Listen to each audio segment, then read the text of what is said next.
In Peking, Chairman Xi wants Taiwan back in the fold, just like Hong Kong is, so he doesn't like American big shots visiting there, as if Taiwan is just another foreign country other foreign countries can have foreign relations with.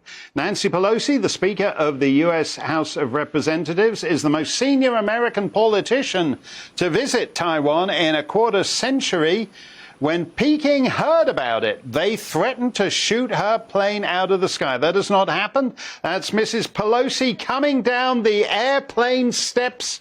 Almost, you know, she's an authentic American. She's coming down the airplane steps as woozily and unsteadily as Joe Biden does. But the Chinese Air Force has been buzzing the island. With me now is Alexandra Marshall from the Spectator Down Under. Alexandra, what do you make of this threat to shoot Nancy Pelosi out of the sky? Well, things are certainly hotting up in my part of the world down here in the Pacific. But I think of Nancy Pelosi as sort of like the canary that was sent in to test China to see what the Pacific is really like. This kind of stunt doesn't happen by accident. You know, Nancy Pelosi didn't just decide one morning to go and fly into Taiwan. A lot of people behind the scenes had to approve this kind of event that could trigger a global conflict if you're not very careful.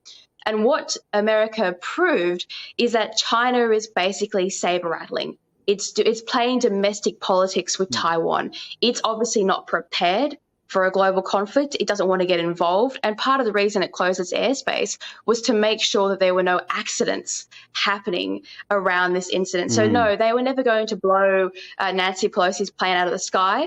But America was sending a pretty clear message to China that Taiwan is a protected entity. It was confirmation that regardless of whatever their policy has been in the past, Taiwan is now not up for grabs in the great reunification project that Xi Jinping has been going on about. And one thing I'd like to make very clear, which Chinese media has been lying about, is that if anything happens to Taiwan, it has absolutely nothing to do with America or Australia or anybody else. They have made it their pledge that for the 100th anniversary, they are going to take Taiwan one way or another. Yeah, no, that's true.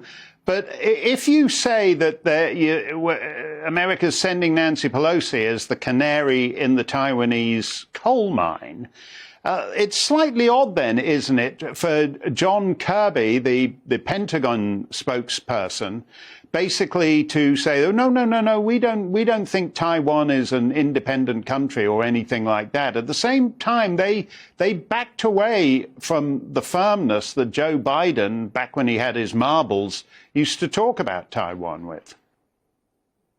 Well, that's kind of like Xi Jinping saying he's going to protect Hong Kong's political system, which, of course, he had no intention of doing so. There's a lot of things being said that people don't really mean. It's sort of this mind game that goes on with China and America that's happening. But the one thing that is not up for grabs is the fact that Pelosi landed in Taiwan, and Biden has said, I think 3 times now, that America will defend Taiwan. And Japan has said that Taiwan is the red line in the sand there. And that's because over 60% of all of our trade in the Pacific has to go past Taiwan. So no one is going to let China have that. And I think this was a means of reinforcing that status that Taiwan has now. What do you think, though, of the broader situation here? From the point of view of the United States, everything pretty much in every American's home is made in China.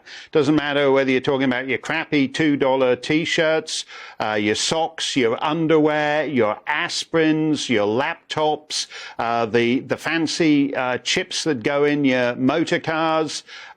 Everything is made in China. By policy, essentially by a decision of the American Chamber of Commerce backed by the government. Everything has been outsourced to a nation that threatens to blow the 3rd most senior political figure in the United States government out of the sky. There's a bit of a contradiction there, isn't there, Alexandra? Yes, well, China is currently experiencing a bit of an economic crisis of its own. And as America starts to withdraw its business from China, it is struggling with the middle class losing its work in the factories. And it's a problem for China as well. And one of the reasons that China hasn't actually done anything yet is because it's got 1.4 billion mouths to feed. And while a lot of people is advantageous for a fast war, it's absolutely atrocious for a long war, because you start to turn inwards, and as soon as supply lines get cut, the large nations become vulnerable. So yes, it's a problem for China, whether or not they take Taiwan as a risk. But I will say one thing, this is the sort of logic we saw at the beginning of the First World War, where people thought that because the world was organized a certain way and trade routes were dependent on certain people, that the world would never go to war because it would be too costly. And we worked out after 2 world wars that is simply not the case. If dictators do their thing, then the world restructures itself, and suddenly America might be making things, or India might be making things instead of China. Things can change, and it's not a guarantee for peace.